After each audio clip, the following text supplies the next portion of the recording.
Political party now needs manager not leaders.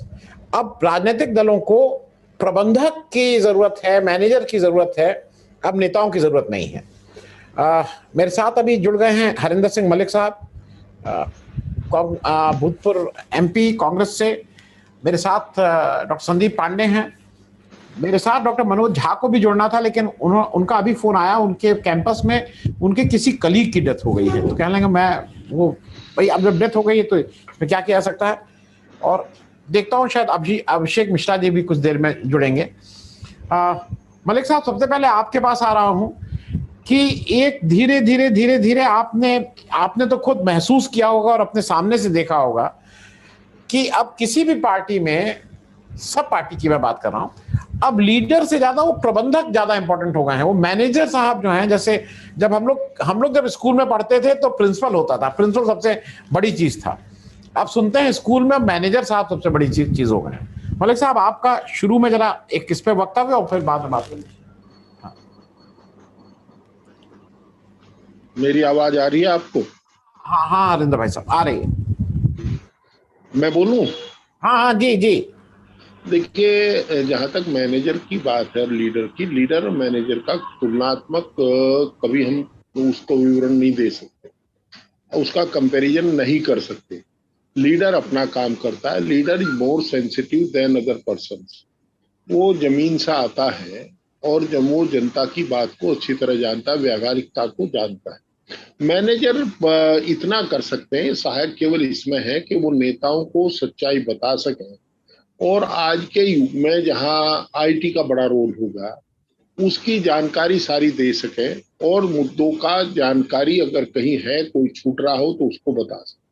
Ultimately party को और देश को चलाने का काम नेता ही करते हैं, नेता ही करते रहेंगे, और बिना नेता के कोई पार्टी चल ही नहीं सकती। मैनेजर तो जस्ट लाइक कंडक्टर, वो केवल सिटी बजा सकता है कि अब गाड़ी रोक लो और अब चला लो, बट लीडर लीडर होता है। लीडर की बात लीडर की है। ये जरूर है, आपकी बात से मैं थोड़ा सा इस पर मैं सहमत जरूर हूं कि एक जमा दौर आता है बार बार। पहले आंदोलन के दौर थे, लोग आंदोलन करते थे, और राजनीति में जो लोग आते थे, 4-5 नर्सरी थी जिनमें तैयार होकर के लोग आते थे। सबसे पहली नर्सरी थी स्टूडेंट्स यूनियन। उसमें निकल करके छात्र जीवन से राजनीति में जो आते थे वो भी इलेक्ट्रोन राजनीति का हिस्सा हो जाते थे। उसके बाद आता था लोकल बॉडीज के इलेक्शन, फिर गन्ने के हो या कोऑपरेटिव के, कोई भी कोऑपरेटिव से चुनाव जीत कर आते, लेबर यूनियन से चुनाव जीत करके लोग आते थे। वो नेता उस नर्सरी में बनते थे, जो नर्सरी आहिस्ता आहिस्ता समाप्त प्राय होने लगी। हर स्टूडेंट्स यूनियन के मायने खत्म कर दिए। मैं खुद छात्र जीवन से आया हूं। लोकल बॉडीज में जो कट्टा कल्चर आया है और अब जो सत्ता कल्चर आया है, उससे लोकल बॉडीज का भी समाप्त हो गया। हमारे यहाँ उत्तर प्रदेश में मोर देन 45% ब्लॉक प्रमुख अनोपोज हो गए। जिला पंचायत में जिनकी वोट नहीं थी वो जिला पंचायत अध्यक्ष हो गए। ये सबके सामने है। तो इससे सबसे बड़ा नुकसान ये हुआ कि एक नर्सरी हमने खत्म कर दी, और ये लोकतंत्र के लिए खतरा है। तीसरा, लेबर यूनियन खत्म होगी। अब तो लेबर यूनियन की बात ही नहीं सुनते कहीं। और चौथी जो बात, सबसे कोऑपरेटिव से जो नेता आते थे निकल करके, वो कोऑपरेटिव की नर्सरी इतना अभी इस राज्य में तो बिल्कुल समाप्त होगी। अब की बार जो नॉमिनेशन हुए, पर्चे ही खारिज कर दिए सबके, तो लोग सहकारिता से भी नहीं आएंगे। जब हम ये मैच्योर डेमोक्रेसी को इमैच्योर लीडर मिलेंगे तो उन्हें मैनेजर की जरूरत पड़ेगी। अगर नर्सरी से निकल कर के राजनेता आएगा, देखिए चंद्रशेखर जैसे लोग, वो निकल कर के आए थे सीधे छात्र जीवन से। मैं बहुत से नेताओं को जानता हूं। तो वो लोग आकर के जो सत्ता की कोख से नेता पैदा होते हैं, वो भी संघर्ष की कोख में तप करके निकलते हैं, संघर्ष की भट्टी में तप करके निकलते हैं जब नेता बनते। आज हालात दूसरा है। हम लोगों को जो देख रहे हैं कि नर्सरी तो समाप्त हो चुकी, अब 3 कोख बची है। एक विरासत की कोख, एक संघर्ष की कोख, और तीसरी कोख बची है जहां से नेता निकल करके आता था, वो होगी पैसे की कोख। और सत्ता की कोख। अब पैसा और सत्ता, संघर्ष और विरासत दोनों पर हावी हो गया। ये लोकतंत्र के लिए अच्छा सिग्नल नहीं है। अगर आज भी जमीन के लोग हैं, जमीन के लोग पार्टी चला रहे हैं और जमीनी लोग हैं, तो हर पार्टी का अपना काडर है। सबसे बड़ा मैनेजमेंट पार्टी के लोगों के पास है। कोई पार्टी ऐसी नहीं है, मैं राजनीति से हटके डिबेट कर रहा हूं, आपसे बात कर रहा हूं, कोई पार्टी मुझे ऐसी लगती जिसका गांव के स्तर पर वर्कर ना हो, कार्यकर्ता ना हो, मोहल्ले में सड़क में ना हो। ये बहस का मुद्दा हो सकता है किसके ज्यादा है किसके कम है। हम लोगों ने डेमोक्रेसी का नाश किया। पहले हम जाति पे गए, फिर धर्म पर गए, और अब हम सत्ता और विपक्ष पर चले गए। हम लोगों को इतना जरूर है कि आज भी मैं दावे और चुनौती के साथ कह सकता हूं, मैनेजर की जरूरत हो सकती है केवल मैनेज करने के लिए। पार्टी और देश तो नेता ही चलाएंगे, वो काम नेताओं का है, नेताओं को ही चलाना चाहिए, नेता ही इसे करें। आज भी जितनी जानकारी पॉलिटिकल आदमी को है, इतनी शायद किसी मैनेजर को नहीं। मैनेजर माने जोड़ तोड़ का काम करने वाले लोग, वो जुगाड़ का काम करते हैं। और वह राजनीतिक आदमी जमीन पर रह करके लोगों के बीच में जाता है। अगर ये मैं कहना नहीं चाह रहा था पर मैं कहता हूं, अगर जमीनी नेताओं के भरोसे सत्ता पक्ष चलता तो पेट्रोल और डीजल का भाव 100 रुपए के पास पार ना होता। अगर जमीनी नेताओं के भरोसे उनकी बात मान करके मैनेजमेंट ऑफिसर से अलग होकर के सत्ता पक्ष चला होता तो आज 23 पब्लिक अंडरटेकिंग ना बेचे जाते, गैस का सिलेंडर 850 रुपए ना होता। हम जनता की नब्ज नहीं पकड़ पाते। और ये एक बड़ा कड़ा संदेश है कि हमारे लीडरान को, सभी पार्टियों के नेताओं को, सम्मानित नेताओं को छांटना पड़ेगा। उन्हें नेता चाहिए या मैनेजर चाहिए। और पार्टियां नेताओं, जो मैं देखता हूं, पार्टियां नेताओं पर ज्यादा भरोसा करती है। मैनेजर का तो ये तो मार्केटिंग के लोग हैं, थोड़ा सा इधर उधर की बात करेंगे और काम कर लेते हैं। और चल तो आजकल रहा है जो आप कह रहे हैं कि मैनेजर आए हैं, परंतु मैनेजर भी साधना का काम तो इन्हीं को करेंगे। और मैनेजर कभी कामयाब नहीं हो सकता क्योंकि उसे संवेदनशील नहीं होता उतना। राजनीतिक आदमी यार पगडंडी पे पिट करके, सड़कों पे पिट करके आता है, वो चौराहे पे खड़ा होकर के बात करता है, गांव की चौपाल पर बैठ करके बात करता है, लोगों की बात सुनता है, वो खेत खलिहान के झगड़े जानता है। अगर ये मैनेजमेंट के लोग ना होते तो किसान आंदोलन में आदरणीय प्रधानमंत्री निश्चित रूप से किसानों की शहादत के बाद अफसोस जरूर जाहिर कर देते, चाहे यही कह देते कि किसान नेताओं की वजह से इनकी शहादत हुई, मुझे इनका दुख है। ये मैनेजमेंट के लोगों का काम था कि आदरणीय प्रधानमंत्री 300 किसानों की शहादत के बाद एक शब्द नहीं बोल पाए। उन लोगों ने ऐसी राय दी होगी। तो मेरा ये मानना है कि मैनेजर जी, लीडर पर कभी लीडर को सुपरसीड नहीं कर सकता, लीडर ही वह। मैं मलिक साहब अब आपसे एक चीज मैं और साफ साफ पूछ रहा हूं, क्योंकि अगर प्रशांत किशोर जी की सबसे पहले उन्होंने रास्ता दिखाया मोदी साहब को, और फिर वो उत्तर प्रदेश में भी आए, और आप कांग्रेस में हैं। उन्होंने कांग्रेस में, मुझे बिल्कुल ठीक से याद है, 2017 इलेक्शन से पहले उन्होंने लोगों की इंटरव्यू के ले रहे थे। वो 25-25, 30-30 साल के लड़के, उनकी जो कंपनी थी, वो जाके वहां बैठ रहे थे और एप्लीकेशन लेके आई, और एक एक जगह इंटरव्यू देना पड़ रहा था। और ऐसे लोगों का, जो तपे तपाए लोग थे भाई, जो किसान आंदोलन में जा रहे हैं जेल, जो पुलिस की लाठी खाए हैं, उनसे भी उन्होंने इंटरव्यू लिया। देखिए जी जी जी, बोलो, आप बोलो। जी, आप बोले, नहीं आप बताएं। तो मैं ये कह रहा था कि उनका, मैं उस प्रशांत किशोर की बात कर रहा हूं कि वो चाहे प्रशांत किशोर वहां हो, और आज वो चाहे यूपी पॉलिटिक्स में अमित शाह जी और सुनील बंसल हो। ये लोग मैनेजर लोग हैं, ये लोग लीडर लोग नहीं हैं। इन लोगों की अहमियत बढ़ती जा रही है। मेरा सीधा प्रश्न ये है। देखिए, मैं आपको बताऊं, प्रशांत किशोर की पिछली बार जब चुनाव में कांग्रेस की मदद कर रहे थे, रणनीति बना रहे थे, तब भी हम लोग एक्टिव पॉलिटिक्स में थे। प्रशांत किशोर ने कभी किसी कैंडिडेट का, उनकी टीम ने कभी इंटरव्यू नहीं दिया किसी कैंडिडेट सिलेक्शन का काम कांग्रेस में तो बड़ा ऐसा टिपिकल है। पहले जिले से नाम जाता है, फिर प्रदेश से जाता है, फिर सीसी में, सेंट्रल इलेक्शन कमेटी में नाम क्लियर होता है, और तब पार्टी अध्यक्ष के पास जाता है। वो चाहे एजिटिव पास कर दे या किसी का नाम घटा। तो ये प्रशांत किशोर ने काम नहीं किया। मैं एक छोटी सी घटना बताऊं, मेरा बेटा एमएलए का चुनाव लड़ा, हमें गलत फहमी थी कि हम चुनाव हार ही नहीं सकते, चुनाव जीत जाएगा। और इनकी जो टीम थी, जैसा अभी भाई साहब बता रहे थे, मैं सहमत हूं उनकी बात से। उसने मुझे आकर के कहा, साहब आप अभी 40,000 वोट पे रुके हैं, 42,000 पे इससे आगे नहीं जा। और यू कांट बिलीव कि हमें शायद 41,000 कुछ वोट मिले। मैंने कहा दूसरा कोई 40 पे नहीं होगा, नहीं भाजपा 65 के पार है। तो मैं आपको ये बता रहा हूँ, ये लोग जो ये जाकर के टीम सारी सूचनाएं कलेक्ट करती है जहां इनका जरूरत पड़ती है। हम लोग जब पहला चुनाव लड़े 82 में प्रमुखी का, फिर 84 में इसका, तो मैंने ये देखा 85 में हुआ था वोटिंग और 84 से चुनाव शुरू हुआ। उस समय हम लोग, और आज भी हम उसी पुरानी परंपरा पर चल रहे हैं। मैं सहमत हूं इनकी बात से। अगर हम लोग उस समय भी यह टेक्नोलॉजी इंट्रोड्यूस कर लेते, ये सिस्टम इंट्रोड्यूस कर लेते, इसे स्वीकार कर लेते, तो शायद वो दिक्कत ना हो। हम लोगों का क्या था, गांव में चले गए, एक जगह मीटिंग हुई, भाई वोट के लिए आए हैं, वोट दे दियो। तो 85 के चुनाव तक भी ये था कि अच्छा जी वोट मिलेंगी, और जा करके आदमी चला जाता था। Door to door first time मैंने शुरू किया था। आज स्थिति यह है कि सब लोग मेहनत करते हैं, परंतु एक बड़ा कठिन सवाल है। अब हमें इनका फायदा, जो मैनेजर्स हैं वो पॉलिटिक्स करने में कभी मैनेज नहीं कर सकते।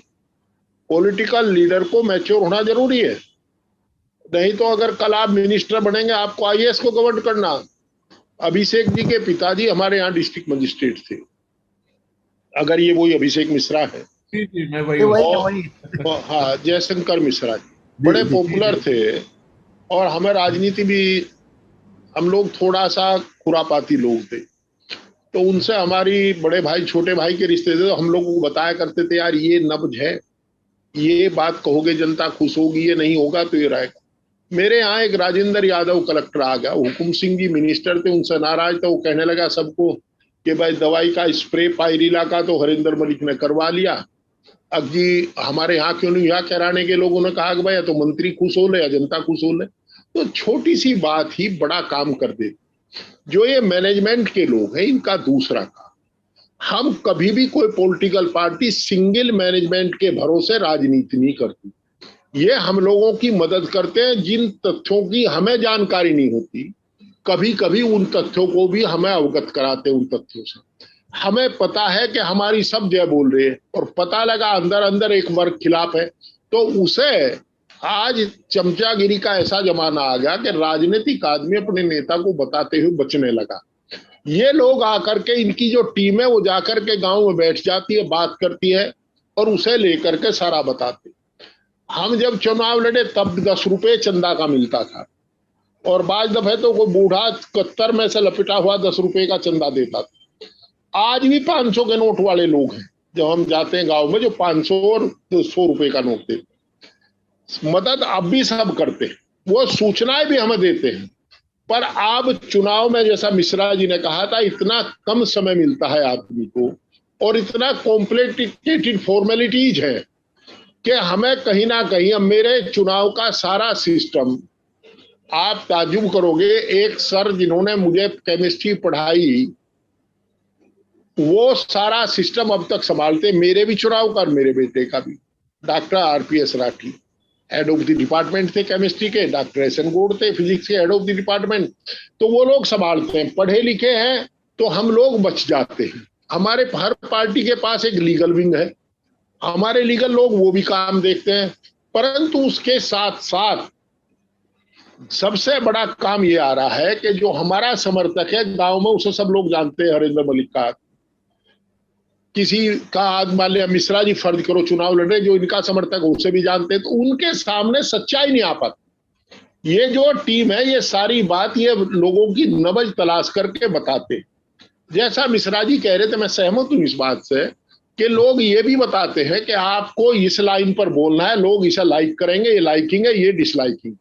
तो ऐसे काम को इनका मैनेजमेंट, आप ये थोड़ा सा मैं एक बड़ा क्लियर कर दूं, जो आप पूछना चाह रहे, मैं बता रहा हूं। पॉलिटिकल पार्टीज को मैनेजर्स की जरूरत है, केवल मैनेजमेंट के लिए, जो हमें सच्चाई बता सके। पॉलिटिक्स करने के लिए मैनेजर्स की जरूरत नहीं। दूसरा, जहां तक पीके की बात है, और अब तो भाई साहब जो बोल रहे थे, उपाध्याय जी शायद है, क्या नाम है इनका, विभव उपाध्याय साहब। हाँ, उपाध्याय साहब ये भी सीनियर आदमी हैं और ये पार्टी को सच्चाई बताते हैं कि आप अकेले लड़ेंगे तो ये नुकसान होगा, आप भला से मिलकर लड़ोगे तो ये नुकसान होगा, नहीं लड़ोगे तो ये नुकसान होगा। ये लोग हम लोगों को अच्छी सलाह देते हैं। देखिए, मैं आपको एक बात बता दूं, हम सब भारत के नागरिक हैं। ये कहीं किसी किताब में नहीं लिखा कि राजनेता ही सब सर्वज्ञाता है। और राजनीतिक आदमी को हमेशा सच्चाई को स्वीकार करने की क्षमता अपने अंदर बनानी पड़ती है। और हम लोगों को यह भी पता है कि हमसे ज्यादा ज्ञान बहुत से लोगों को है, तो अगर हम उनकी मदद ले लें तो उसमें कोई अंतर नहीं है।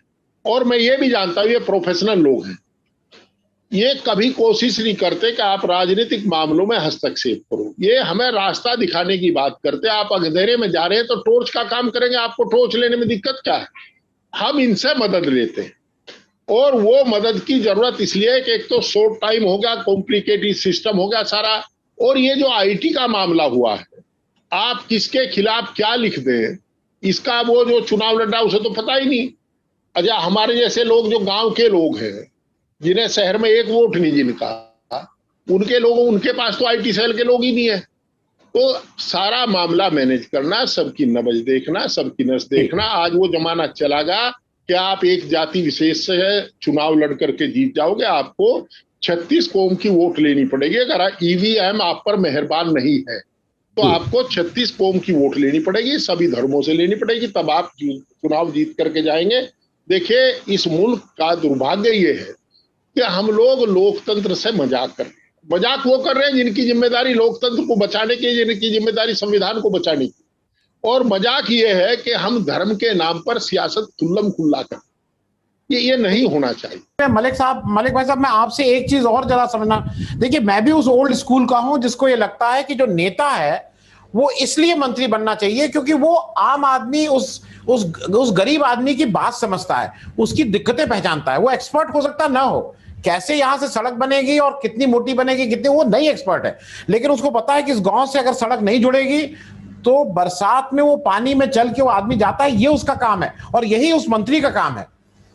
एक नई जो अभी आ रही है, जो केंद्र सरकार में आप देख रहे हैं, भाई प्रशासनिक अनुभव जिन लोगों का है, आईएएस को सीधे उठा के बना दिया जा रहा है कि 4-4, 5-5 की मिनिस्ट्रीज जो है वो आईएएस अधिकारियों को दे दी गई हैं। तो अब आईएएस से चलवानी है तो सारे मंत्रिमंडल को आईएएस कर दो और एक इंटरव्यू लो ना, जो सबसे अच्छा वो चला सकता है वो उसको दो। फिर देखिए, मैं आपको एक बात क्षमा चाहते हुए बड़ा साफ साफ कहता हूँ, ये परंपरा वास्तव में बहुत गंभीर है और बहुत खतरनाक। जब ये पद पर होते हैं, आईएएस हों, तो यहाँ तो मैं फिर कह रहा हूँ कि माननीय सर्वोच्च न्यायालय के माननीय चीफ जस्टिस को भी राज्यसभा मिली है। इसे प्रलोभन कहते हैं, राजनीतिक प्रलोभन।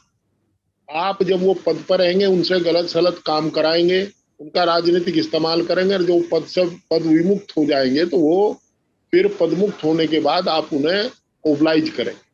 एक संदीप जी ने जो बात कही, मैं उससे सहमत हूँ। बड़ा राजनीतिक बदलाव आया है। पहले आदमी काम को वोट देता था, कौन पॉलिटिकल आदमी है, उसका चरित्र कैसा है, उसका काम कैसा है, उसकी उपलब्धता कैसी रहेगी, उसका व्यवहार कैसा है, ये देखता था। तो आदमी डर करके काम करता। मेरे याद है, मैं जब पहला चुनाव जीता तो मेरे कुछ गांव में मोर देन 90% पोल हुआ था और मुझे बताया गया कि ये रिपोल होंगे सारे, तुम्हारा election null and void declare होगा, री इलेक्शन होगा। तो मैं इतना डर गया कि मैं सुबह ही उठ करके देहात में घुस जाऊं, गांव में, प्योर देहात का क्षेत्र। और वो हालांकि पिटीशन मेरे पक्ष में हो गया, आदरणीय केसरीनाथ त्रिपाठी जी मेरे वकील थे, परंतु उस डर से मुझे गांव में जाने की आदत पड़ गई। आज हालात ये हैं कि अब ये नहीं रहा, आप काम करते हैं नहीं करते हैं। या संदीप जी ने कहा, अब पैटर्न बदल गया। अब पार्टी की वोट होगी, कैंडिडेट्स की वोट नहीं रही, और आहिस्ता आहिस्ता कैंडिडेचर गौण हो जाएगा। और कैंडिडेचर गौण होने के बाद जनता से कैंडिडेट का जुड़ाव समाप्त हो जाएगा। वो गणेश परिक्रमा पे लगा रहेगा, पराक्रम को परिक्रमा से दबवाने का काम शुरू होगा। और हालात ये हुए क्यों? अभी अखिलेश जी के आपने चुनाव की बात की, चुनाव हारने की, ये सही है कि अखिलेश जी ने अपने कार्यकाल में अच्छे काम किए, अच्छे व्यवहार कुशल आदमी, पढ़े लिखे आदमी, परंतु ये भी सही है कि अखिलेश जी काम की वजह से या कांग्रेस के अलायंस की वजह से नहीं हारे। अखिलेश जी आ रहे हिंदू मुस्लिम की वजह से। हर आदमी जानता है अखिलेश जी ने प्रयास किया, कांग्रेस ने प्रयास किया कि हिंदू और मुसलमान को एक लेकर के चलो। हर आदमी जानता है कि इस सूबे में तादाद हिंदू की ज्यादा है, मुसलमान की कम। वो खमियाजा अखिलेश जी को भुगतना।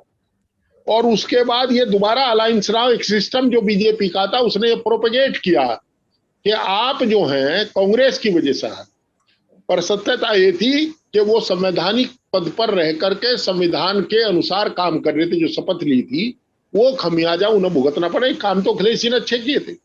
दूसरा, मैं आपको एक बात, जब मिश्रा जी ने कहा, देखिए आज हालात राजनीति के वास्तव में जो मैनेज कर ले, हमारी दुखती रग इन्होंने छेड़ दी, जो मैनेज कर ले वो मड़ाई पा जा, और जो चमचागिरी नहीं कर पाता वो जंगल में घूमता रहे, उसका कुछ बनता नहीं। ये सीधा सीधा सा राजनीति में हो चुका है। अब आदमी जनता की परिक्रमा करने के बजाय, एक शुरुआत हुई है, जनता की परिक्रमा करने के बजाय नेताओं की परिक्रमा करने लगा। और सबसे बड़ा खतरा जो है राजनीति को, ये जो हमारे रिटायर्ड अधिकारी है, इनको जो आप राजनीति में लाने लगे, वो खतरा सबसे बड़ा लोकतंत्र को होगा। कारण ये है, मैं कारण भी बताऊंगा साथ, कि आप दूसरा अधिकारी जो है, इच्छा सबकी है, उसकी इच्छा रहेगी कि तुझे सरकार में मंत्री बनना, तो पार्टी के लिए गलत सलत काम करेगा, और गलत सलत काम करके उसका प्रतिफल वो पद के रूप में पाएगा। इसमें एक संविधान में संशोधन होना चाहिए कि सेवानिवृत्ति के 5 साल बाद तक कोई वो चुनाव लाभ का पद नहीं ले सकता, वो चुनाव नहीं लड़ सकता, ये होना चाहिए, पर ऐसा नहीं होता। और हालात अब तो परंपरा सी बन गई। अभी आपने उत्तर प्रदेश का झगड़ा सबके सामने था, जो गुजरात काडर के आईएएस हैं, माननीय सदस्य विधान परिषद, उनको डिप्टी चीफ मिनिस्टर बनवाना चाहते थे, पर योगी जी मजबूत निकले, शायद उन्होंने वो बात स्वीकार नहीं की। और देखिए, मैं फिर कह रहा हूं, हम लोग राजनीतिक लोग यार, पगडंडी, जो आपकी सड़क, आपकी चौपाल, पनवाड़ी की दुकान, वहां से पिट करके आते हैं, हमें सारी जानकारी है। आईएएस अधिकारी को जानकारी हो ही नहीं सकती। अगर आईएएस, आप रिटायर्ड आईएएस से इतना महत्वपूर्ण है, उससे सलाह ले लो, वो हमसे ज्यादा विद्वान हो सकता है, उसकी राय लीजिए, जो अच्छी बात बताओ स्वीकार करो। पर राजनीति राजनीतिक लोग करें। मैं फिर दोहराऊं, राजनीतिक लोग ज्यादा संवेदनशील होते हैं बेमुकाबले किसी और प्रोफेशन के लोगों।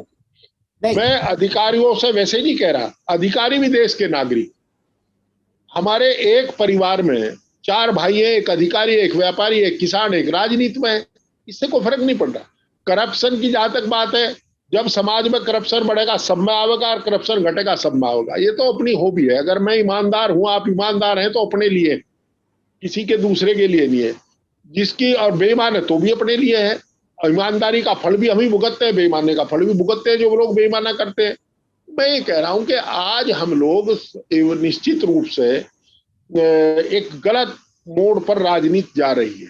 अगर यही हाल रहा, मैनेजमेंट से कुछ नहीं बिगड़ता, आप सलाह लीजिए, पर जिस प्रकार से ओब्लिगेशन का काम सरकारों ने शुरू कर दिया, ये सीधा सा काम ये है। आप ये बताइए, एक वर्कर आपकी 20 साल से ये बोल रहा है, उसे तो आप एमएलसी बना नहीं रहे। एक आईएएस आपका रिटायर होकर आया, आपने आईएएस बना दिया। आपको कितने लाभ पहुंचाए होंगे उसने, कितने फैसले आपके कैसे गलत सलत किए होंगे, ये आपको सोचना पड़ेगा। आप राज्यसभा दे देते हैं, आप निगम का चेयरमैन बना देते हैं।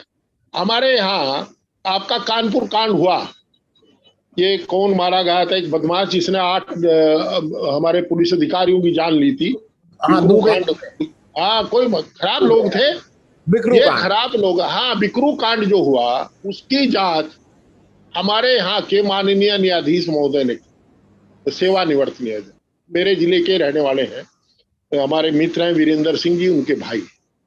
मैं उनकी उस पर नहीं कहता, पर क्या किसने नहीं देखा था जेसीबी चलते हुए? हम बिकरू कांड की निंदा करते हैं। 8 पुलिस अधिकारियों का जो कत्ल हुआ, राजनीति के बदौलत हुआ। अगर राजनीति में किसी को इतनी छूट ना मिलती तो क्यों होता।